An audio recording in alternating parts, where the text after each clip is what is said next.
I have a project going on where I'm leveling my lawn. I worked on it last year, I'm working on it this year, and it's not that much fun. It's hard work, but I want to take this video to tell you from my experience what you should do and what you should not do. So if you're thinking about doing this now or in the future, I would encourage you to watch this video so that you don't go out there and it's a very difficult job. Let's go ahead and say that. It's hard work. Unless you got, sure enough, great machinery, which we can talk about that. But I like to make sure that you're doing it right so that you can hopefully make it as easy as possible and get the results that you're looking for. Today's video is sponsored by Yardbook. If you're in the lawn care business or thinking about starting one, I would encourage you to use Yardbook for your software. I've been with Yardbook since 2015. Go sign up for a free account at yardbook.com. Okay, some of you follow the channel know I live on several acres. I've got about 3 acres of Bermuda grass, which I plugged with sod and just let it spread over the past several years. After renovating our house, we came in last year and put 3 pallets, actually 2 pallets of Bermuda sod and 1 pallet of zoysia sod over there. But 2 pallets of Bermuda sod in this area. Well, that was not near enough to cover it, so we spaced it out. So I'm going to tell you what I did wrong, what I regret doing, and then what we're doing to fix it, which involves leveling. Now fast forward a little over a year since we put it out. It's mostly filled in, but it's not that level, and I'm still trying to get it to fill in. Been fertilizing like crazy, been plugging it some more. You can see that it is spreading, and you can see where I've already put some sand out. All right, the problem with doing it the way I did, as you look at this, it looks pretty decent from a distance. Of course, you got a few bare spots still filling in. But the problem is when you just put a piece of sod here and a piece of sod here and a piece of sod here, where our warm season grasses, they will fill in on their own, especially Bermuda. I mean, this stuff just spreads like crazy. If this was zoysia, it might take 10 years to fill in. Bermuda fills in really fast. So we got the coverage we're looking for, again, except for still a few bare spots. You know, hopefully it'll be filled in within a few months. But what was the problem was, I mean, I can literally see right here, it may be so hard to see on the video, but like this is where a piece of sod was laid. And this is not where a piece of sod was. So there's a piece of sod here and a piece of sod here, and it sits up a little high. Now the problem was, this was a gravel driveway at one point. We brought in some dirt, tried to level it out, but then when you throw the sod out and you got big clumps of sod sitting up here with the topsoil, it's just not level. So if you're thinking about doing what I did and just putting some sod out and letting it spread, I mean, honestly, one of the big perks of sodding it solid is it's fairly level. But if I had to do it over again, I think what probably would have been the best thing to do, instead of me hiring somebody with a skid steer to come out here and level the dirt out, which I did, and they did a pretty good job, what I should have done was get somebody with a skid steer with a Harley rake. Now, if you don't know what a Harley rake is, it's like a mini tiller that goes on the front of a skid steer, and it's just tilling the dirt up maybe a few inches deep. And also you can make it nice and smooth. And so when you run over with a Harley rake, now you've got some loose dirt. Now again, I had a gravel driveway here, so I had to bring in some dirt. I didn't want to be tilling up all that gravel. But I think if I'd have done that, and I had it nice and smooth, then I could have probably, even doing it the way I did with the sod, could have probably pressed the sod down into the soil a little bit, where it would have been more level, and I'd had loose soil there that I could have leveled it out. Now I didn't do that, okay? We just threw it down, started watering it, and now I've got lumps where the pieces of sod were, and it's kind of bumpy ride when you cut the grass and can scalp and things like that. Now you may think I'm crazy, and I don't think I could get a lot of support from my family to do this, but I've thought about even after the fact, getting somebody with a Harley rake to come in here and Harley rake it anyway and smooth it out with all the grass here. And I think all that grass, it would start to re-root pretty quickly with the loose soil and be smoothed out. But I don't think I'm gonna do that. That would just tear it all up again. I'm just gonna try to fix it with leveling. All right, so fast forward to where we are now. I go to the landscape supply yard and I say, hey, I wanna level my yard. They try to talk me into sand. Okay, I have sand. They obviously talked me into it to some degree. Also, the other thing they had was kind of this, I don't know what they call it, different places. They call it like super soil or whatever. It's got a little bit of mulch in it. It's got a little bit of rocks in it, obviously, not the best, but got a little bit of mulch. It's got a little bit of a sandy texture to it and some topsoil, sort of all mixed together. So let's talk about that before I show you some of the tools I'm using to top dress, and I'll even top dress a little bit on this video and sweat a little bit if you want me to. So sand, no doubt, is great for leveling a lawn. The problem with sand is it's not exactly rich in nutrients that are beneficial to the grass. The topsoil, or the super soil mix, whatever you want to call it, not as good for leveling, but much more beneficial for growing grass. Well, sometimes you can just mix them together. And, you know, they didn't have it mixed. I got some of both. I can kind of halfway mix it with my wheelbarrow. It doesn't have to be exact. But I think the sand is fine and can give you that really smooth finish if you're just going to put like 1/4 of an inch down, okay? So if it's not very bumpy, it's just a little bit off. You see people that are real mowing their lawn, they need it really level where they can get that nice close cut without scalping. If it's just a little bit, then you can use the sand. It's fine. I think it's fine. It's going to give you that nice smooth finish. If you've got some deeper holes, then I wouldn't go put a 5-gallon bucket full of sand in a hole like that. That's when you might want to go with the topsoil, and if you want to finish it off with just a little bit of sand. And you can even do this layers at a time. So I did this last year. Here's the problem, and here's why I'm going to give you some more tips here. Last year I had the sod just kind of still sitting out there as pieces. And so we go in there and put dirt in there.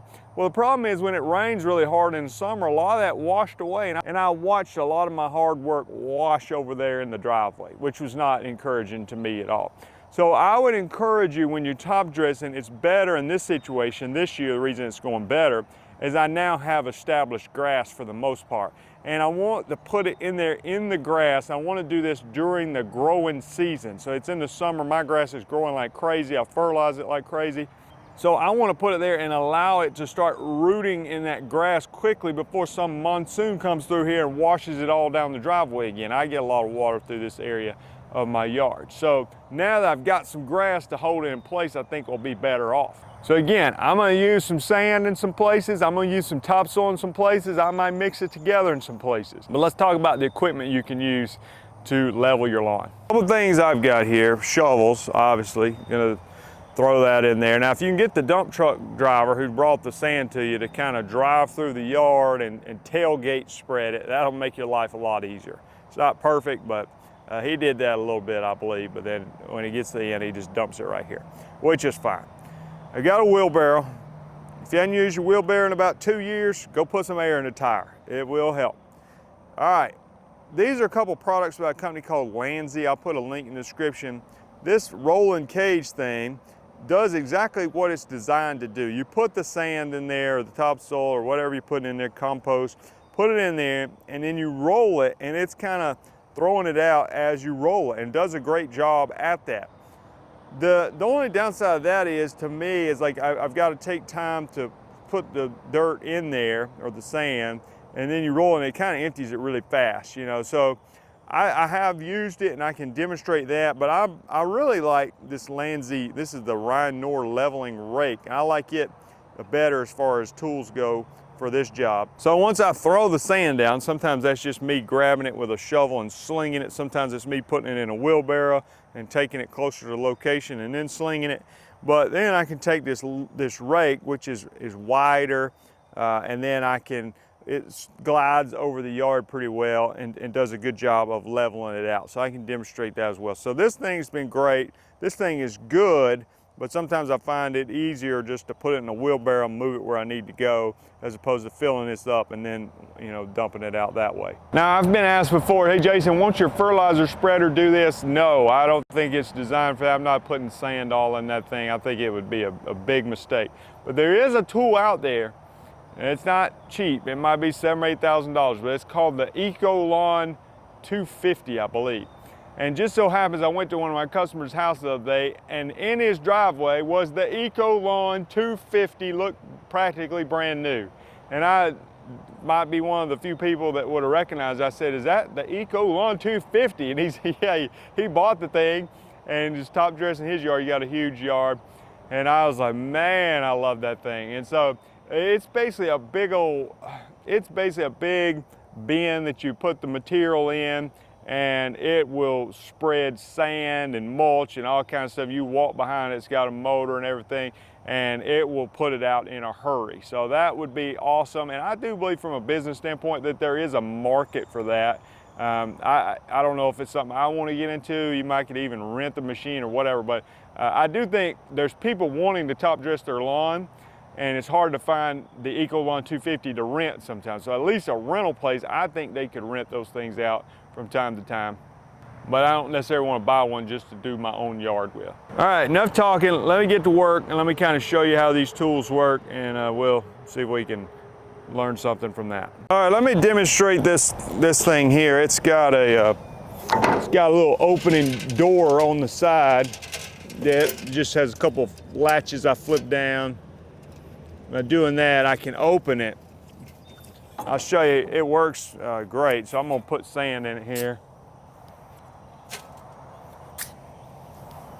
Now this project's been going on a while, which is why I got grass growing up in my sand.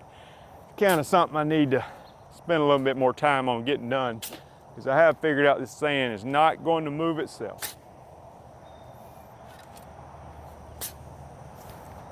They even scooped up a big old clump of nutsedge right there. That should tell you something about nutsedge. Just get this sand delivered and it's got nutsedge all in it. It's like, where did the nutsedge come from? I mean, this stuff almost appears out of nowhere.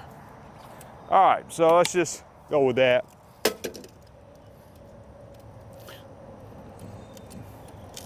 Put the latches back down. All right, there's no like on-off switch. So like as soon as you start rolling, it's doing what it's doing. So let me demonstrate. It's a little heavy when it's full of sand.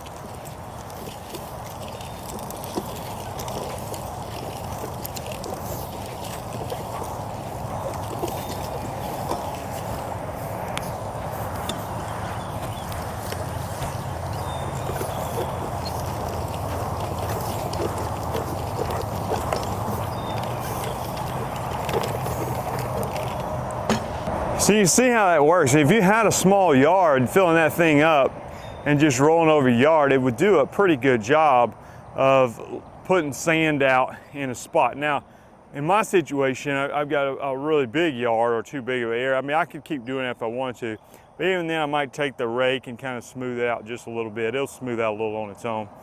But you can see it did a pretty good job. So let me show you how the rake works. Let me put some more sand out. I'll just sling some in the area and then start smoothing out with a rake.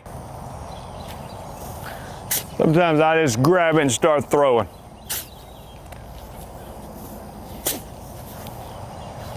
Everybody tells you this is therapeutic. Don't believe them. It's just hard work.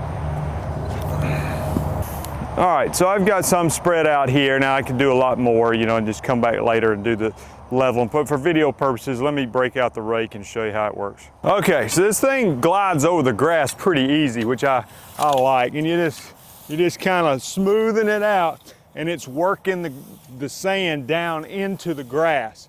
Again, I think it's very important to have fairly established grass before you do this, because the grass can help hold it in place. Now the sand is likely not going to wash away near as fast as the topsoil would, but it's about all there is to it. You just do this, kind of works it down in there, fills in the low spots, and that's it. I mean, I feel like honestly that's going to fill in pretty quickly. Within a few weeks the grass will grow up through there and it won't be that noticeable. Again, on a bigger hole, if I got like a sure enough pothole in the yard, it's one of those that you know when you hit it with the lawnmower, I'm going to use the topsoil. I'm going to take that in a wheelbarrow, dump it over there, dump it in the hole, and then I can take the rake over there and smooth it out with a wheelbarrow. And then if you want to top it off with some sand, you can, but I think the dirt's fine in a situation like that. So quick recap here. Sand is great just for a little bit, okay? Put it on the top. It's better to have established lawn, not just big bare areas and putting it out there and watching it wash away.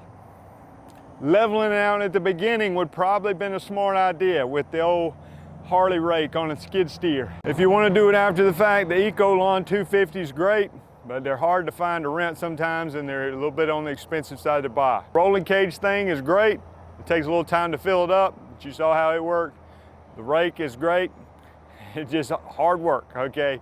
Any way you look at it, it's pretty much a hard work kind of job, but I think the results are great, and I would definitely do this while your grass is actively growing. So maybe for a cool season lawn, maybe that's springtime, I'm not sure. For us with a warm season lawn, I wouldn't do it in March. You just kind of sand sitting there for months before it really starts to grow. So I want to do it in the summer when it's actively growing. That's just my thought. I definitely don't want to do it in the fall because it may not grow in at all. You have it all winter long. If you need a little bit more leveling, you might want to do it a little bit at a time. Go ahead and do a 1/4 inch this year, maybe do a 1/4 inch next year, and don't just bury your whole yard full of sand. I don't think that's a good idea. Thanks for watching. If you want to get into weed control and fertilization like me, go to lawncarelife.com. That's where you'll find the Weed Control and Fertilization Academy, pricing charts, other things like that. There's also info on the 2024 Lawn Care Life Conference coming up February 23rd and 24th in Springville, Alabama, outside of Birmingham. Hey everybody, it's Jason Creel, and let me be the first to invite you to the 2024 Lawn Care Life Conference, February 23rd and 24th in Springville, Alabama, just outside of Birmingham. I've got my friend Paul Jamison, Alan Hain, Caleb and Brittany Allman, Jeremy Vest, Naylor Taliaferro, Jeremiah Jennings, and others coming, and hopefully you coming to this year's event. We've got seats for 300 people, and this year's going to be bigger and better than ever. This is our 4th conference to do, and the early bird ticket prices is $197. That includes all your meals. We got a Friday night session, we got dinner, we got an after party, and we got breakfast and lunch on Saturday with a day full of sessions. We've got equipment to ride on, giveaways, sponsors. It's going to be a great event, a lot of transparency, a lot of interaction, a lot of tips on how to grow your business, and a lot of fun. We hope to see you February 23rd, 24th, Springville, Alabama. I absolutely love Jason and Tracy Creel. They have humongous hearts of hospitality.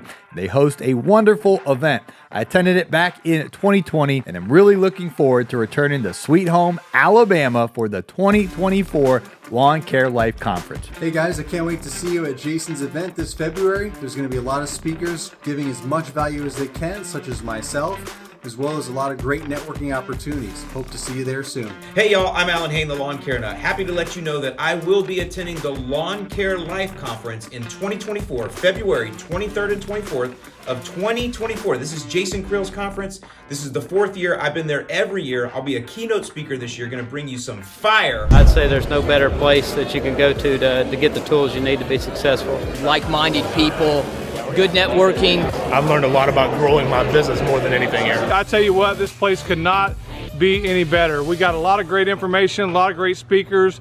The food was awesome. Jason Creel has done a very, very excellent job in presenting this lawn care conference. Awesome to meet some of the guys that you follow on YouTube. You're around like-minded people who also want to grow, and you're listening to people who were just like you, who are also growing.